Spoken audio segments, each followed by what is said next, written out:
Good evening guys. ನಾ ಸ್ಕೂಲ್ದಿಂದ ಬಂದು dress change ಮಾಡಿ ಫ್ರೆಶ್ ಅಪ್ ಆಗಿ ಪೇಲು ಹಣ್ಣು ತಿನ್ನಾಕತ್ತೀನಿ. ಪೇಲು ಹಣ್ಣು ನಮ್ಗೆ ಗುಡ್ ಫಾರ್ ಹೆಲ್ತ್. ನಾ ಪೇಲು ಹಣ್ಣು ತಿಂದು ಟ್ಯೂಷನ್ ಹೊಂಟೀನಿ.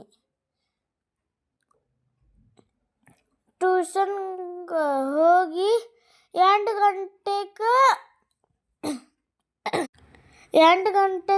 ವಾಪಸ್ ಬರ್ತೀನಿ. 8 ಗಂಟೆಗೆ ವಾಪಸ್ ಬಂದು ಬೇಕ್ರಿಗೆ ಬನ್ನಿ. ನಮ್ಮ ಮಮ್ಮಿ ಕೋಲ್ಡ್ ಡ್ರಿಂಕ್ ಜಿತ್ ಮಾಡಕತ್ತೀನಿ. ನಮ್ಮ ಮಮ್ಮಿ ಬೈದು ಈಡಂತೂ ಇದೆಲ್ಲ ಹೆಲ್ತಿಗೆ ಗುಡ್ ಇಲ್ಲಂತ.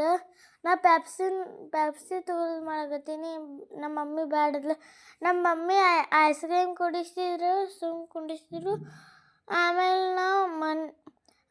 ನಾ ಮನೆಗೆ ಬಂದು ಫ್ರೆಂಡ್ಸ್ ಜೊತೆ ಆಡಾಕತ್ತೀನಿ. ನಮ್ಮ ಮಮ್ಮಿ ಬಾ ಅಂದ್ರು, ನಾ ಬರಲಿಲ್ಲ. ಹಂಗೆ ಇನ್ನೊಂದು ಸ್ವಲ್ಪ ಆಡೀನಿ. ನಮ್ಮ ಮಮ್ಮಿ ಅಂದ್ಲು ನಾ ಏನೋ ನಿಂಗೆ ಸಪ್ಲೈಸ್ ತಂದೇನಂತ. ಅದಕ್ಕೆ ನಾ ಮನೆಗೆ ಹೋದೀನಿ. ನಮ್ಮ ಮಮ್ಮಿ ನಂಗೆ ಸ್ಟ್ರಾಬೆರಿ ಕೊಟ್ಟರು. ನಾ ಸ್ಟ್ರಾಬೆರಿ ತೆಗೆದು ತೊಳ್ಕೊಂಡು ತಿನ್ನಾಕತ್ತೀನಿ. ಆಮೇಲೆ ಅಭ್ಯಾಸ ಮಾಡಾಕತ್ತೀನಿ. ನಮ್ಮ ಟೀಚರ್ ಭಾಳ ಸ್ಟಿಕ್ ಅದಾಳು. ನಾಳೆ ನನ್ನ ರಿಸಲ್ಟ್ ಇರ್ತೀವಿ. ನಾನು ಅಂಜಿಕೆ ಬರಾಕತ್ತೈತೆ. ಅದಕ್ಕೆ ನಾ ಇನ್ನೊಂದು ಸ್ವಲ್ಪ ಅಭ್ಯಾಸ ಮಾಡಾಕತ್ತೀನಿ. ಅಭ್ಯಾಸ ಮಾಡಂತ ನಾವು ಊಟ ಮಕ್ಕೋತೀನಿ. ಬಾಯ್.